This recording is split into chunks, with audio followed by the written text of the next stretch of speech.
The smoke from the grill curled lazily into the late afternoon sky, thick with the scent of hickory and something slightly burnt.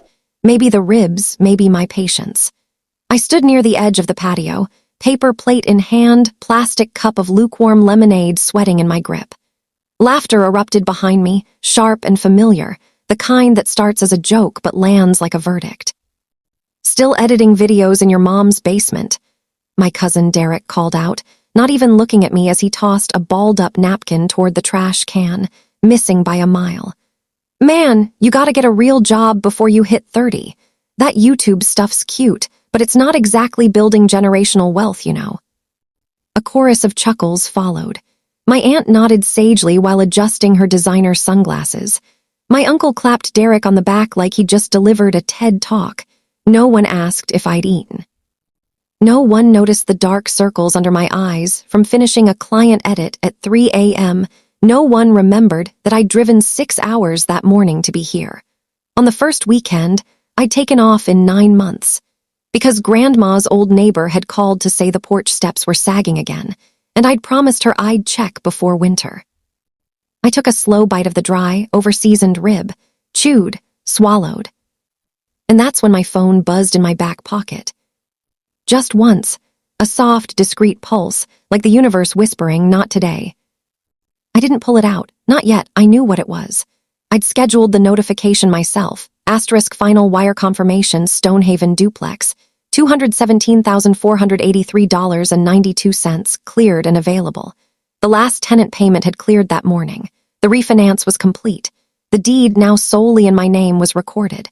The very house they assumed would be sold and split after Grandma passed, it was mine. Legally. Irrevocably. Quietly mine. I smiled, not at them, but at the irony. They thought I was broke because I wore thrifted linen and drove a 10-year-old sedan. They didn't know that car was paid off. They didn't know my basement was actually a soundproofed studio with dual monitors, a tax-deductible business expense. They certainly didn't know that while they were leasing BMWs and maxing out credit cards on influencer vacations, I'd been quietly stacking equity, one rental agreement at a time, all from the very room they mocked. Derek leaned in, mistaking my silence for shame. "Hey, don't take it personal," he said, voice dripping with faux kindness. "Some people just aren't cut out for the real world." I finally met his eyes, held them a beat too long. Then I lifted my cup slightly, a mock toast, and said, "You're right. The real world is expensive." I walked away before he could respond, heading toward the old oak tree at the edge of the yard where Grandma used to sit. The phone stayed in my pocket. The number didn't need to be shown. Not yet. Because tomorrow, I wouldn't be the girl with the basement dream. Tomorrow, I'd be the owner of the house next door, the one they'd all been eyeing for years, assuming it would go to auction. And when the county records went live at 8 a.m., and their frantic calls started flooding in, I wouldn't answer. I'd just turn the key in a lock they never knew existed, and walk into a future they couldn't laugh away. I sat in my car long after the sun dipped below the neighbor's roofline, the dashboard clock blinking 8:47 p.m. The distant hum of the party still drifted through the open window, laughter, a burst of music, someone shouting about another round of burgers. But it felt like it was happening on another planet. My fingers hovered over the screen of my phone, not scrolling, just resting. The glow illuminated the exhaustion in my eyes, the kind that settles deep in your bones when you've spent years being seen, but never truly seen asterisk. If you've ever stood in a room full of family, the people who know your childhood scars, who watched you grow up, and still felt like a ghost in your own life, you understand this quiet ache. You've swallowed your truth to keep the peace, smiled through the jabs disguised as just teasing, and nodded while they narrated your life like you weren't even there. Maybe you're the late bloomer, the sensitive one, the dreamer who needs to get real. Or maybe, like me, you're the one who stayed when things got hard, while others left, and then got treated like you were holding them back by simply existing in the space you helped preserve. I want you to know something. You're not imagining it, and you're not alone. If this hits close to home, if you've ever been the butt of the joke while quietly building something real, drop a dove in the comments. Not for pity, not for drama, but as a quiet signal to the others scrolling in the dark. We see you, keep going. Because here's what they never understood at that barbecue, and what I'm only now ready to say out loud. This isn't a story about revenge. It's about reclamation. It's about the moment you stop letting other people's narrative define your worth and start trusting the receipts you've been quietly collecting. The bank statements, the signed agreements, the late nights, the sacrifices no one clapped for. My path wasn't flashy. It didn't come with investor pitches or viral fame. It came with spreadsheets at midnight, polite no's, to invite so I could meet deadlines, and the discipline to reinvest every dollar instead of buying the illusion of success. And while they toasted to hustle culture with craft beer they couldn't afford, I was building equity in a home none of them even knew was in my name. This story, it's for anyone who's been told they're too much or not enough, for the ones who show up when it's inconvenient, for the quiet builders, the patient planners, the ones who know that real power doesn't announce itself, it simply is. And in the chapters ahead, I'll show you exactly how I turned laughter into leverage, not with noise, but with paperwork. Not with anger, but with absolute, unshakable clarity. Because sometimes, the most powerful thing you can do is stop explaining yourself and start documenting everything. The annual Labor Day barbecue at Uncle Marcus's place wasn't really about the food. It was theater. A yearly performance where everyone arrived in costume, designer athleisure for the women, vintage, Rolex knockoffs glinting on wrists, SUVs leased just in time for summer, their tires still smelling of showroom plastic. The air buzzed with practice stories. Just closed a huge deal. We're thinking of buying a place in Sedona. The kids got into that private school waitlist was insane. It was all smoke and mirrors, but thick enough that if you didn't look too closely, it almost passed for substance. I used to believe it. As a kid, I'd watch my cousins glide through the backyard like they owned the future, and I'd shrink into my hand-me-down sundress, wondering what secret they knew that I didn't. But year after year, I started noticing the cracks. The way Aunt Diane's smile tightened when someone mentioned property taxes. How Derek's startup never seemed to produce actual revenue, just slick Instagram posts of him at co-working spaces with overpriced coffee. The fact that Uncle Marcus still borrowed tools from my garage every spring because he'd accidentally sold his during a cash flow gap. Beneath the surface of charred corn and curated charm, the foundation was sand. And I had stopped performing. I wore linen pants from a second-hand boutique and a plain cotton top, comfortable, quiet, mine. No logo, no flex, no explanation needed. In my pocket, worn smooth from years of handling, was a small brass key on a simple ring. Not for a luxury car, not for a vacation home in the mountains. This key opened the side entrance to the duplex on Sycamore, Grandma's old place, the one with the sagging porch I'd reinforced myself last fall, the one with fresh paint on the trim and solar panels on the roof that paid for half the electric bill. The key didn't jingle when I walked. It didn't need to. It had already done its work. While they toasted to making moves with plastic cups of sangria, I remembered the nights I'd stayed up cross-referencing county assessor records, the mornings I'd met contractors before dawn so I could get back to editing by 8 a.m., the afternoons I'd driven across town to sit with Grandma when her hands shook too much to open her own mail. My ledger wasn't on a screen or a social feed. It was in binders labeled Sycamore Duplex, Income and Maintenance, filled with receipts for plumbing repairs, tenant lease renewals, and the quiet, compounding magic of cash flow that no one at this barbecue could even conceptualize because they'd never let money sit long enough to grow roots. They saw a girl eating alone by the hydrangeas. I was the landlord of a fully occupied, debt-light asset that had just cleared 6 figures in equity. They saw someone, still figuring it out. I saw someone who had stopped asking for permission to exist on her own terms. The smoke from the grill drifted toward me, carrying the scent of performance. But I breathed deeper, past the char, past the pretense, and smelled something else, rain coming. Change. The kind that doesn't announce itself with thunder but arrives in the stillness after everyone else has gone inside, convinced the storm missed them. And in my pocket, the key stayed warm. Not because of the sun, but because it had finally found its purpose, not as a symbol, but as a fact. And facts, unlike opinions, don't care if you laugh at them. They just wait, patient, ready. True. After Grandpa passed, the house on Sycamore Street didn't just become quieter, it became a responsibility. And in our family, responsibility always seemed to find me. While my siblings posted sunset photos from healing getaways, and my cousins jetted off to weekend festivals with matching luggage sets, I moved back into Grandma's spare room with a duffel bag and a laptop, telling myself it was temporary. Temporary turned into permanence when her hands started trembling too much to hold a teacup, when the doctor said early-stage dementia, when the insurance paperwork piled higher than the laundry basket.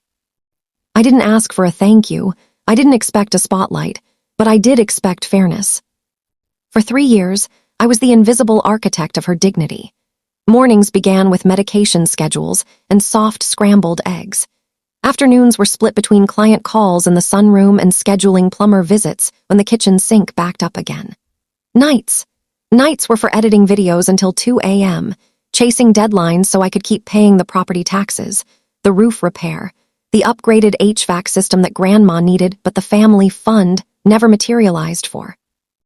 I'd show up to Sunday dinners with grease under my nails from unclogging a drain and be met with raised eyebrows. "You still doing that little YouTube thing?"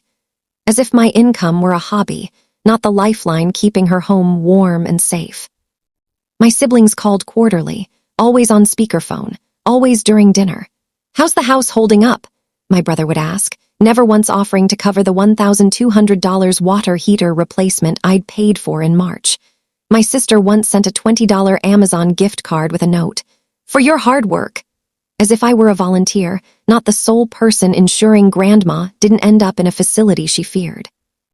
And through it all, I documented everything, not out of suspicion, at first, just out of habit, the kind of habit you develop when you're the only one who shows up.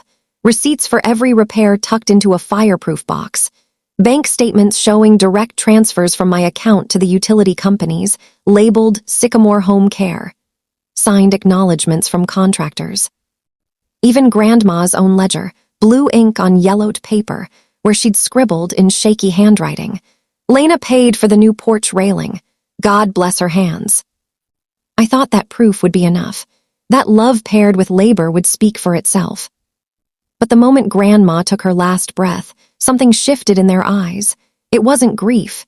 It was calculation.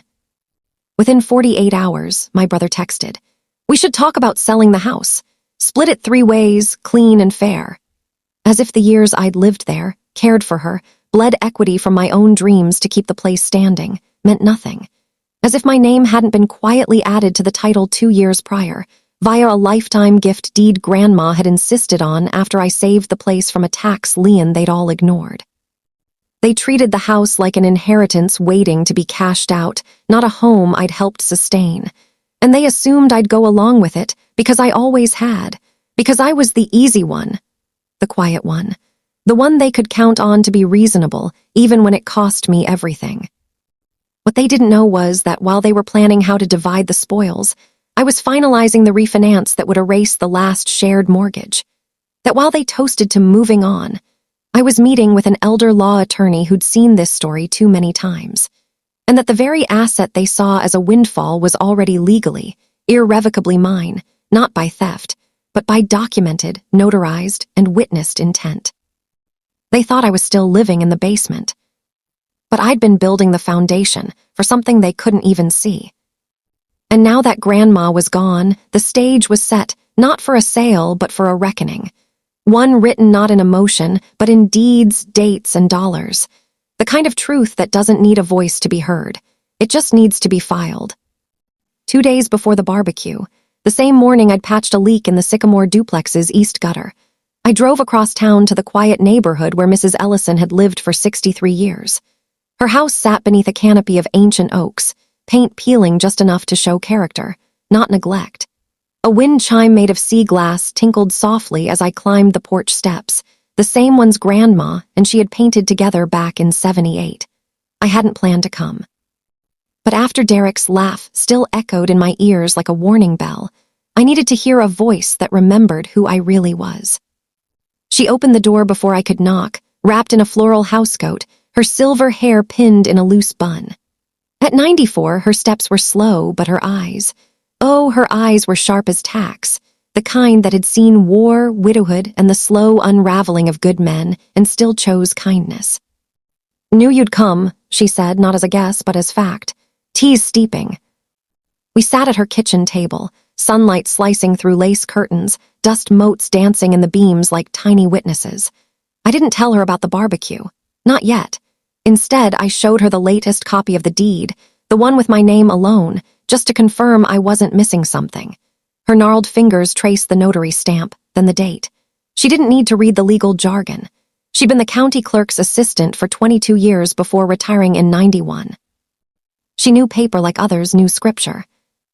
Then she reached into the pocket of her robe and pulled out a sealed envelope, yellowed at the edges, her name written in Grandma's unmistakable looping cursive on the front. "She gave me this last February," Mrs. Ellison said, voice low but steady.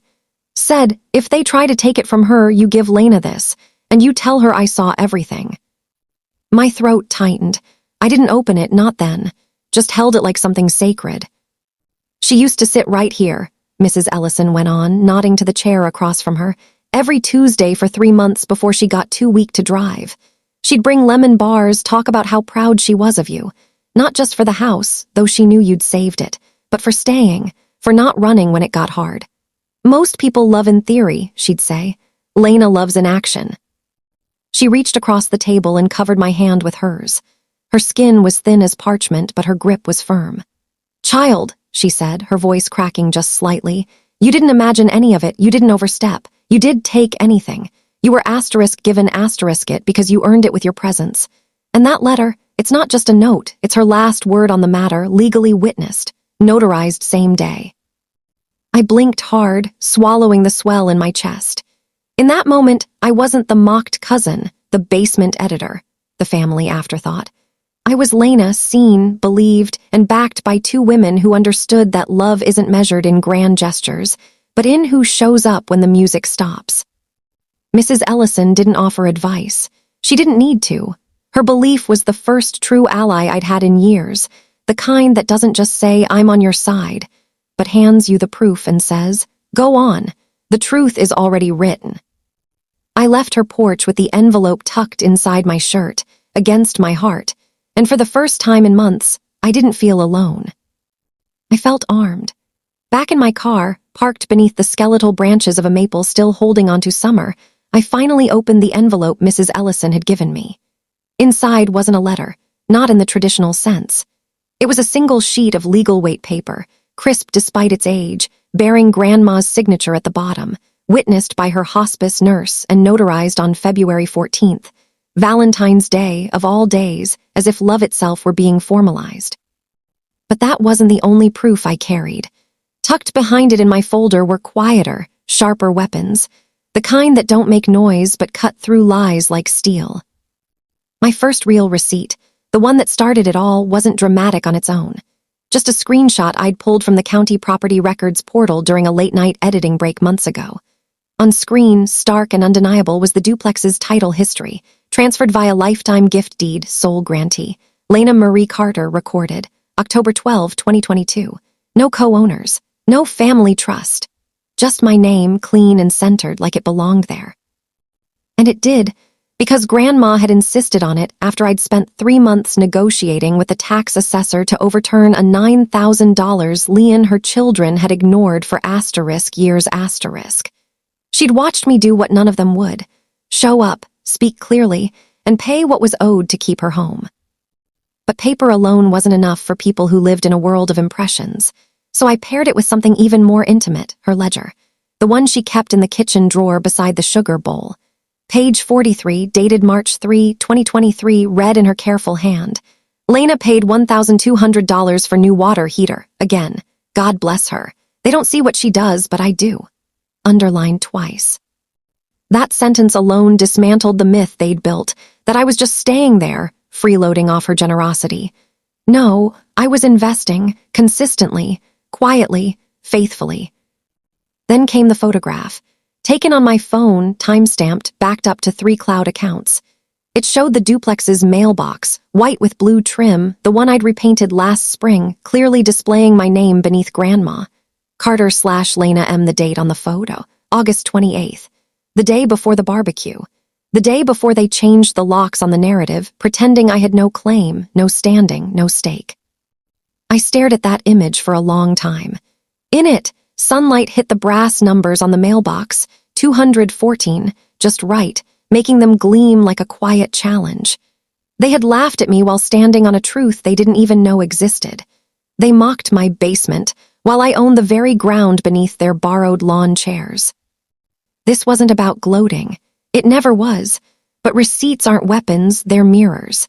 And sometimes, the only way to shatter a lie is to hold up a reflection so clear, so documented, that denial becomes impossible. I saved the screenshot again, printed the ledger page, framed the photo in my mind like evidence in a case that hadn't even been filed yet. Because I knew, deep in my bones, that laughter wouldn't last. Paper would. I gave them a chance, not because I owed them one, but because I wanted to believe that beneath the posturing and the performative laughter, there was still a thread of decency worth tugging on. 2 days after the barbecue, after another sleepless night reviewing lease agreements and triple-checking tax filings, I sat at my desk and composed an email. Polite. Clear. Attached. The county deed record, the ledger page, the photo of the mailbox. I titled it simply, Clarifying Ownership, Sycamore Duplex. I wrote that I understood emotions were high after Grandma's passing, that I cherished the memories we'd all made in that house, but that legally and factually, the property was no longer part of any shared inheritance. It had been transferred during her lifetime, with full capacity, documented intent, and proper recording. I offered mediation, suggested a family meeting with a neutral third party. Even proposed they could keep Grandma's china, the rose-patterned set they'd always admired, if they'd just acknowledge the truth and move forward with grace. I hit send and waited. Their response came 12 hours later, not through email but through spectacle. My sister posted a meme in our family group chat, a cartoon raccoon labeled Basement Baroness pawing at a stack of Monopoly money, captioned, "When you Photoshop your way into real estate." My brother followed with a voice note, laughing as he told his wife, "She actually thinks she owns the place.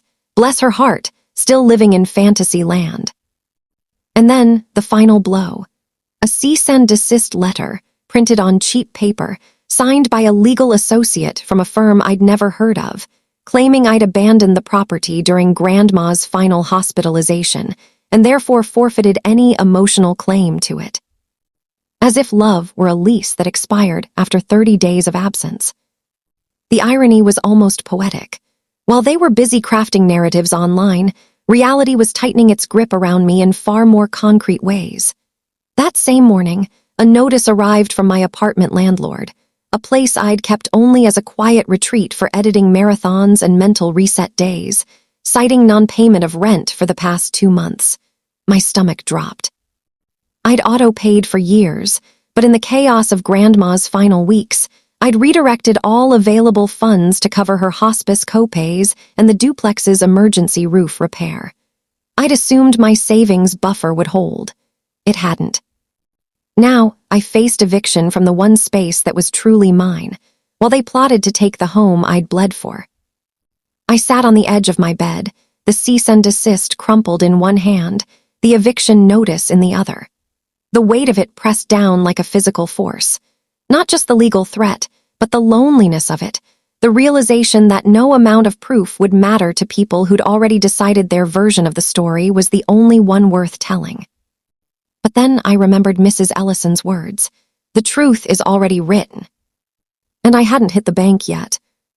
I hadn't pulled the wire logs. I hadn't walked into the county records office with a subpoena-ready request. I hadn't called the elder law attorney who'd offered pro bono help after hearing my story. This wasn't the end, it was the pivot. Because when diplomacy fails and documents are mocked, the next step isn't louder shouting, it's deeper digging. And I knew exactly where to look next. The laughter might have echoed at the barbecue. But silence was where I built my case. The county records office smelled of old paper, industrial cleaner, and the quiet hum of bureaucratic permanence. Fluorescent lights buzzed overhead as I slid my ID and request form across the counter to a woman whose name tag read Dollars, Property Archives. She didn't look up at first, just tapped her keyboard with the weary precision of someone who's seen generations fight over dirt and deeds. But when I mentioned the Sycamore address and the disputed post-death transfer, her eyes flicked to mine. She'd seen this before, too many times.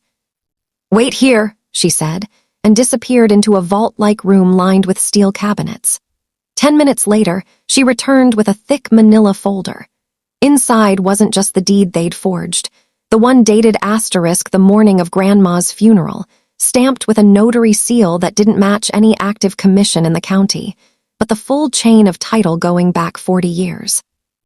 And there, highlighted in soft yellow by Dollars herself, was the October 2022 lifetime gift deed, notarized, recorded, unrevoked, legally ironclad.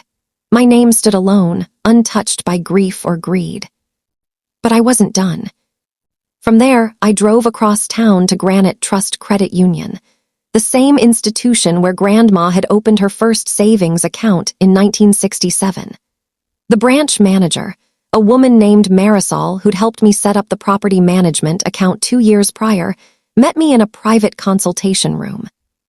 I handed her a court-authorized subpoena request, prepared with the help of the elder law attorney I'd contacted after the eviction notice, and watched as she pulled up the transaction history on the Sycamore Home Care account. What appeared on screen stole my breath. 3 days after Grandma passed, while I was still selecting her casket, $87,400 had been wired out of that account to an LLC registered under my brother's name. The memo line read, "Estate liquidation family distribution." Except there was no estate executor, no probate filing, no authorization from me, the legal owner of the property tied to that account. It was a clean, quiet heist, masked as familial duty. Marisol's expression darkened. "This shouldn't have processed without dual verification," she murmured, scrolling further.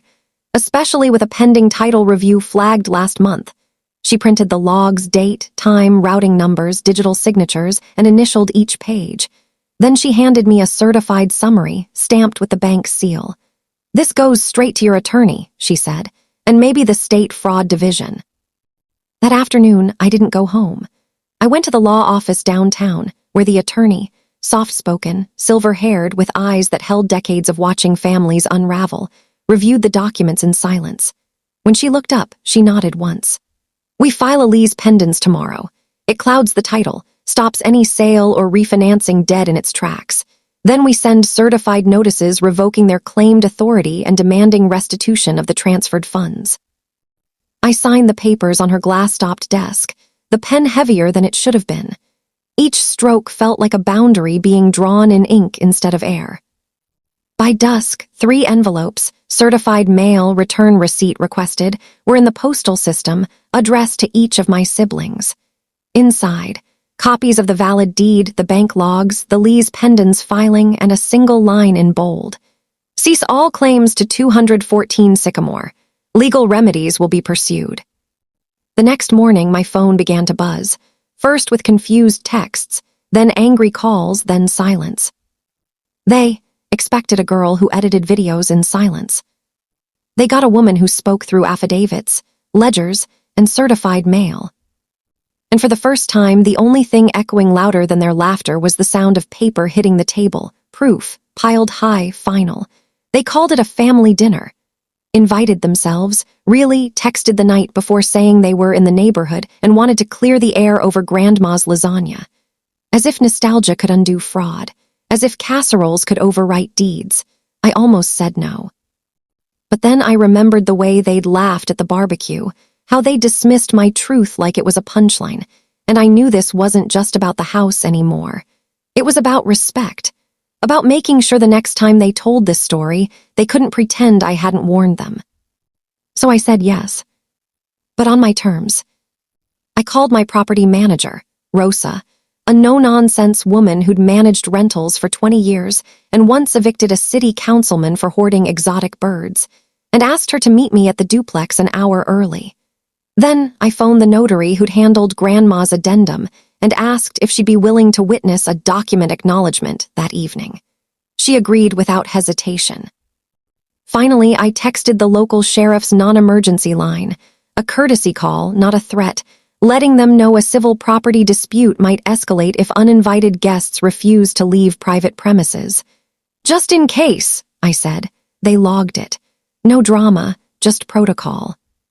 When they arrived, my brother in a wrinkled button-down, my sister with a dish covered in tinfoil, my cousin Derek smirking like he owned the sidewalk. They walked right past the private residence, no trespassing sign I'd installed that morning, and headed for the front door. I met them on the porch, barefoot, wearing the same linen pants from the barbecue, but this time with a folder tucked under my arm. "Lena, you look tired," my sister said, forcing brightness into her voice. "We brought lasagna, thought we could eat, talk like adults." "I appreciate the gesture," I said, stepping down so I stood level with them on the walkway. "But this isn't a dinner, it's a meeting." Rosa appeared beside me, arms crossed, silent but present. The notary stood near the gate, clipboard in hand. My brother's smile faltered. "What's this, some kind of intervention?" Derek scoffed, but his eyes darted to Rosa's badge-style ID lanyard. "No," I said calmly, "it's a correction." I opened the folder and laid its contents on the wrought iron patio table, the same table where Grandma and I had shared iced tea every Sunday for a decade. On top, the certified county deed. Beneath it, the bank wire logs. Then the lease pendants filing. And finally, a notarized letter from Mrs. Ellison confirming Grandma's intent. "I've given you documents," I said, voice steady. "I've offered mediation, and I've warned you in writing. Yet you still show up here acting like this is a shared space. It's not. It never was, not legally, not morally." My sister reached for the deed like she could rewrite it with her touch. "This has to be a mistake. Mom wouldn't just cut us out." "Grandma didn't cut you out," I said gently but firmly. "She saw who showed up and who didn't, and she protected the person who honored her home." Then my brother, red-faced, snatched the top page and laughed. "Come on, Lena. You expect us to believe this. You probably printed this yourself." That's when I looked at the notary. She stepped forward, cleared her throat, and said, "I notarized the original addendum referenced here on February 14th. I've also verified today's document chain against county records. Everything presented is authentic and legally enforceable." Silence fell like a curtain. But I wasn't finished. I reached into my pocket and pulled out a single sheet, the cease and desist they'd sent me, now annotated in red ink.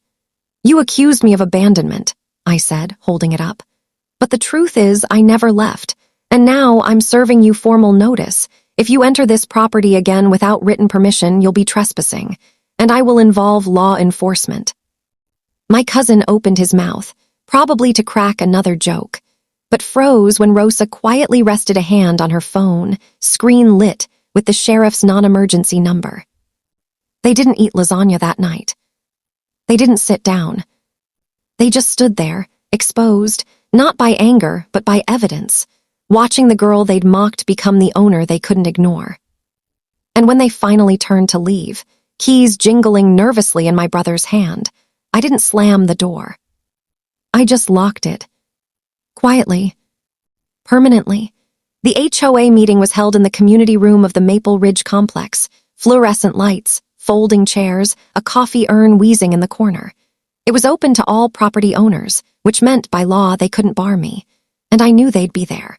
My siblings had been rallying neighbors for weeks, spinning a story about family discord and unfair exclusion, painting me as the greedy outlier who'd hijacked Grandma's legacy. They didn't know the HOA board had already received my recorded deed, my property tax receipts, and a quiet note from the county clerk's office confirming my standing as sole owner of 214 Sycamore. I arrived early, not with folders this time, but with a single sheet of paper and a small voice recorder, legally compliant, its red light blinking discreetly in my palm. The room filled slowly. Familiar faces nodded politely. Some avoided my eyes. My sister sat in the front row beside Derek, whispering furiously. My brother leaned against the wall near the exit, arms crossed, projecting confidence like a shield. When the board chair called the meeting to order, he cleared his throat. Before we discuss the new landscaping proposal, there's a matter of record clarification regarding 214 Sycamore. Lena Carter has requested to speak. All eyes turned to me.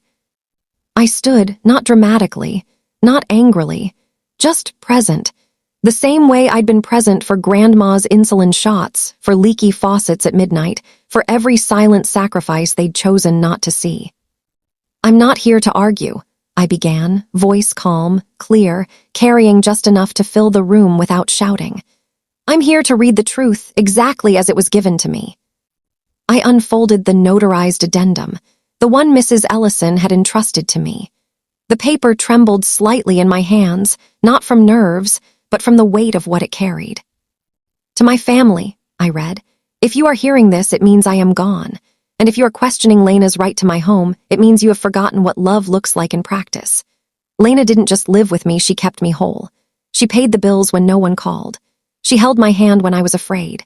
She honored this house with her sweat and her silence. So I leave 214 Sycamore Street and all equity therein to Lena Marie Carter, not as a gift, but as acknowledgement. Not out of favoritism, but fairness. The rest of my belongings may be divided as you wish, but this home, it was hers long before the papers said so. A few people shifted in their seats. My sister looked down at her lap. My brother's jaw tightened. Then I pressed play on the recorder. Grandma's voice, thin but unwavering, filled the room. They'll laugh till they see the deed, but the house knows who stayed. The recording lasted only 30 seconds, but in that silence that followed, it echoed like a gavel. I didn't stop there. I've also converted the detached garage, I continued, shifting tone, not softer but forward-looking, into a free community media studio for local teens. It opens next month, funded entirely by rental income from this property. I paused. So yes, your laughter helped pay for someone else's dream. Gasps, a few murmurs. One woman wiped her eyes.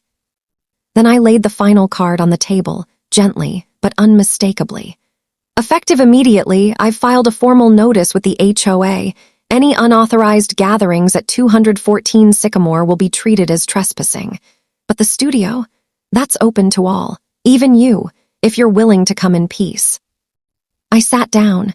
No applause, no standing ovation. Just a room full of people recalibrating their understanding of who I was and what quiet truth could do when it finally stepped into the light.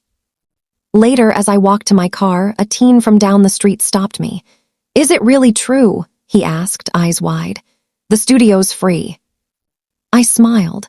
For anyone who shows up ready to create, not to take. He nodded like that made perfect sense. And for the first time, I realized the real accountability wasn't about shamming them.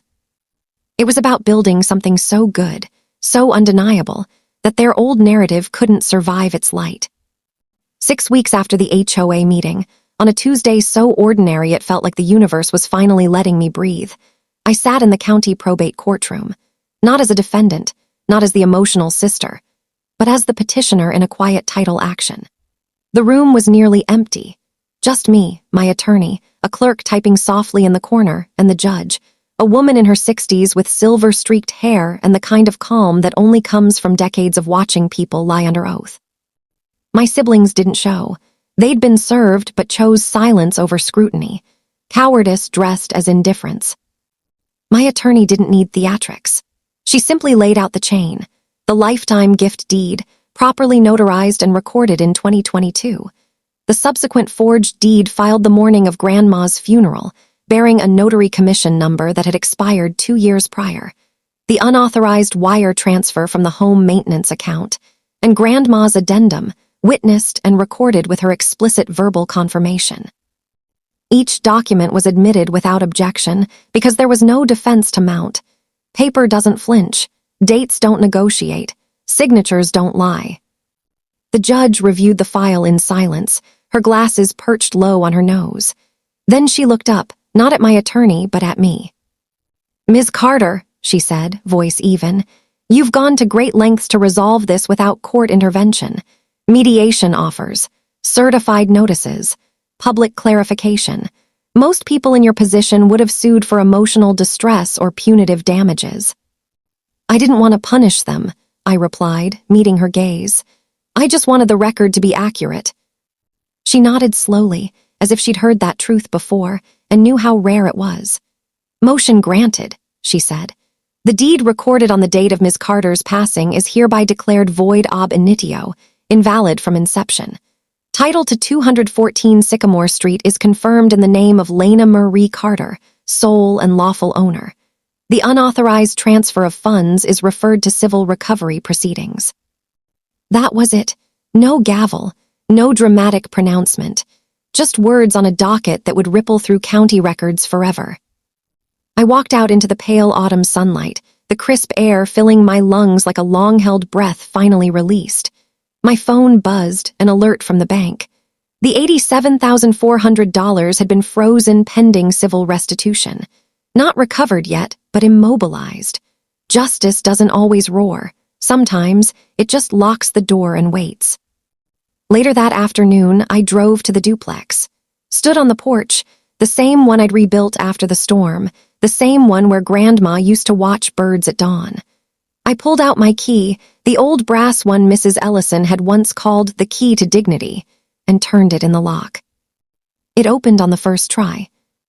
No resistance, no legal limbo, no family ghosts whispering that I didn't belong. Just smooth, quiet entry into a space that was mine, not by accident, not by aggression, but by documented, lawfully affirmed right. Inside, the house was still. Sunlight streamed through the kitchen window, catching dust motes like tiny stars. On the counter sat the first application for the teen media studio, a 16-year-old girl who wanted to learn video editing, so I can tell my grandma's story before she's gone. I smiled. They had laughed at me while I built in silence. Now the silence had spoken, and the law had listened. And for the first time in years, I didn't have to prove anything to anyone. The deed said it all. The fallout didn't come with fireworks or public shamming. It arrived in the quiet, unglamorous mechanics of consequence, the kind that unfolds in bank statements, credit reports, and the slow erosion of social capital. Within a week of the judge's ruling, the county recorder's office updated the title records online. Public, permanent, irreversible. My siblings' names, once casually dropped in conversations as co-owners of the old Carter place, vanished from every official document. And in a small town where property records are gossip fodder, that disappearance spoke louder than any courtroom drama ever could. My brother lost his job, not because I told anyone, but because his employer, a regional real estate firm, ran routine background checks on agents handling high-value listings. When they saw the civil fraud referral tied to his LLC and the frozen assets, they mutually agreed to part ways. He posted a vague LinkedIn message about pursuing new ventures, but the truth circulated fast. You don't siphon money from a deceased woman's account and expect to sell million-dollar homes with a clean reputation. My sister stopped posting family throwbacks on Instagram. The curated photos of sibling bonds and Carter cousins forever dried up overnight. At the grocery store, neighbors who once waved now looked away. One woman even switched aisles when she saw me, the same woman who'd accepted lasagna from my sister while she whispered that I was trying to steal Grandma's house. Now, they knew who'd actually been stealing and who'd been protecting. They called me heartless in hushed tones at church coffee hour, said I'd weaponized paperwork and destroyed family unity. As if unity built on lies was worth preserving. As if choosing truth over false peace was cruelty rather than the deepest form of respect for Grandma, for the home, for the very idea that love should be backed by action, not just sentiment. I didn't respond, didn't engage, didn't post rebuttals or screenshots. I simply stopped answering their calls, blocked their texts after the fifth attempt to talk reasonably while still denying the forged deed. There was no satisfaction in their downfall, only relief that the distortion had ended. The house was safe. The record was clean. And my peace, that was non-negotiable. One afternoon, I found a note slipped under my door. Not from them, from a neighbor 2 streets over. It read, Saw the records. Just wanted you to know we always knew you were the one who stayed. Thank you for honoring her." That note meant more than any apology they could have offered. Because in the end, the consequences weren't about punishment. They were about realignment. The world adjusting to a truth it had ignored for too long. And while they mourned the loss of a narrative that never belonged to them, I was finally free to live in the reality I'd earned, one quiet, documented, unshakable fact at a time. Grace, I've learned, isn't about forgetting. It's about choosing carefully, deliberately, what kind of future you're willing to build, even in the shadow of betrayal. So when the dust settled and the title was unquestionably mine, I didn't seal the doors and vow never to look back. Instead, I sat at Grandma's kitchen table, the same one where I'd signed my first lease agreement and cried over her last birthday cake, and asked myself, what would she want this house to be now? The answer came easily, a place of care. Not out of obligation to those who'd tried to take it, but as an act of fidelity to the woman who'd given it to me. I wrote to Mrs. Ellison first. Not a formal letter, but a handwritten note on the same cream-colored stationery Grandma used for holiday cards. I offered her a lifetime tenancy in the sunroom suite, rent-free, utilities included, with a monthly stipend for a housekeeper if she ever needed one. Attached was a simple occupancy agreement, reviewed by my attorney, outlining her rights, my responsibilities, and the understanding that this was a home, not a transaction. She called me that evening, voice thick with tears, and said only, "Your grandma's love didn't die with her. It just found a new steward." Then came the harder part. I drafted a separate proposal for my siblings, not an olive branch flung blindly, but a bridge with guardrails. I offered them one opportunity, to retrieve any personal items of Grandma's they genuinely cherished, the photo albums from the attic, the quilt she'd stitched in 1983, the music box from her dresser under strict conditions. They would schedule a single 90-minute window accompanied by a neutral third party, Rosa, my property manager. No phones, no recording devices. No commentary on my life, my choices, or the property. And before they could step foot inside, they'd sign a notarized agreement waiving all future claims to the house and agreeing to a non-disparagement clause. Not to silence them, but to protect the peace I'd fought so hard to earn.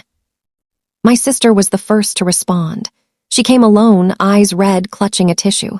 She didn't speak much, just nodded as she packed the photo albums, her fingers lingering on a picture of us as kids at the lake. When she handed me the signed agreement, her voice was barely a whisper. "I didn't know about the deed, I swear." I believed her. Ignorance isn't innocence, but it's not malice either. I let her take the albums, didn't hug her, didn't offer coffee. Just held the door open and closed it gently behind her. My brother never replied. Derek posted a vague rant online about corporate landlords and family erasure, but never showed up. That was his choice, and in choosing it, he chose his distance. I didn't lose sleep over it, because grace isn't earned by demanding it. It's offered with clear eyes and firmer boundaries. You can open a door without inviting someone to live in your home. You can honor a memory without resurrecting a relationship that only thrived on your silence. And so the house became what it was always meant to be, a sanctuary for those who show up with honesty, not entitlement. No more family meetings, no more uninvited birthdays, just clean, quiet terms, and the understanding that respect is the only key that unlocks my door now. 6 months later, on a warm evening in early May, string lights flickered to life over the newly paved courtyard behind the duplex. Soft golden orbs strung between the old maple and the freshly painted studio garage. Inside, the space that once held Grandma's gardening tools and my college textbooks now hummed with quiet energy. 2 editing stations, a green screen backdrop, a sound booth lined with acoustic foam donated by a local musician. On a folding table near the door, printed storyboards and release forms sat beside a tray of lemonade and homemade cookies. The first teen creator showcase was about to begin. I stood just inside the doorway, watching as a dozen teenagers, some nervous, some beaming, set up projectors and test mics. Among them was Maya, the 16-year-old who'd submitted the first application, now confidently directing her friend on lighting setup. Her documentary, Grandma's Hands, chronicled her grandmother's journey from rural Mexico to owning a small bakery downtown. It was tender, technically rough in places, and absolutely radiant with truth. As the sun dipped below the roofline, casting long shadows across the yard, I reached into my pocket, not out of habit, but out of reverence, and touched the brass key. It no longer lived on a ring with spare change and grocery lists. Now it hung on a simple leather cord beside the master key to the studio, both resting just over my heart. The same key that once jingled in my pocket as I endured laughter at the barbecue now bore witness to something far more enduring. Creation, community, continuity. I thought of Grandma, sitting on this very porch, snapping green beans into a colander, humming old hymns while the summer air thickened with the scent of roses. She never sought fanfare. She believed in quiet care, in showing up, in leaving things better than you found them. And now, her home was doing exactly that, not as a monument to the past, but as a launchpad for futures she never got to meet. My siblings hadn't returned. The group chats stayed silent. But a different kind of family had begun to gather here. Kids who'd never had a safe space to tell their stories, neighbors who stopped by to drop off snacks for the crew, Mrs. Ellison, now in the sunroom with her crossword and a view of the courtyard, waving from her window like a benevolent guardian. The laughter tonight was different. Not the sharp, cutting kind that mocked effort, but the warm, bubbling kind that celebrates courage. When Maya's film played, the room fell still, then erupted in applause that felt less like praise and more like recognition. We see you. Keep going. I stepped outside for a moment, needing air that didn't hum with electricity. The old porch steps, reinforced, repainted, solid underfoot, creaked softly as I sat down. In the distance, the first fireflies blinked awake, and in my hand the brass key caught the last of the day's light, no longer a symbol of exclusion, but of invitation. The ledger of pain was closed. The home was mine. And for the first time, it truly felt like home, not because of ownership, but because of purpose. The barbecue laughter had faded into the wind. But this sound, the murmur of young voices planning their next project, the clink of glasses, the soft strum of a guitar from inside, was the only echo I needed. Quiet, real hours. There's a quiet kind of power that doesn't announce itself with declarations or dramatic exits. It doesn't need to. It lives in the space between showing up and being seen, in the receipts filed, the boundaries held, the truth spoken once and never repeated because it's already written in stone or deed or bank statement. If you've ever been the one who stayed while others left, who built in silence while they celebrated illusions, who carried love not as a performance but as a practice, this ending is for you. I'm not sharing this story to glorify conflict or to cast anyone as a villain.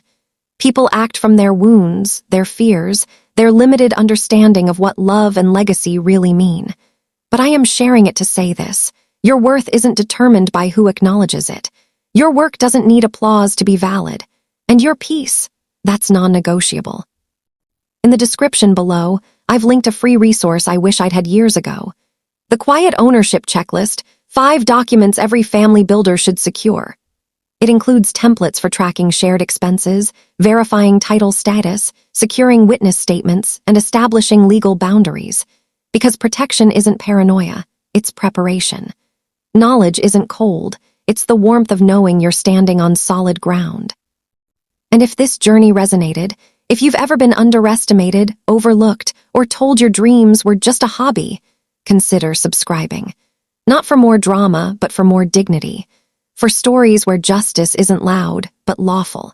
Where victory isn't about winning, but about finally being allowed to stand in your truth without apology. Because the world needs more quiet builders. More people who understand that real power isn't taken. It's earned, documented, and held with grace. This isn't the end of my story, by the way. Next month, we're launching a mentorship program for young creators from under-resourced families, funded by the studio's first grant and a portion of the rental income. Maybe I'll tell you how that unfolds. Maybe you'll even apply. Until then, keep your receipts, honor your hands, and never let anyone convince you that your quiet is weakness. Because sometimes, the most revolutionary thing you can do is simply stop explaining yourself and start living the truth you've already built.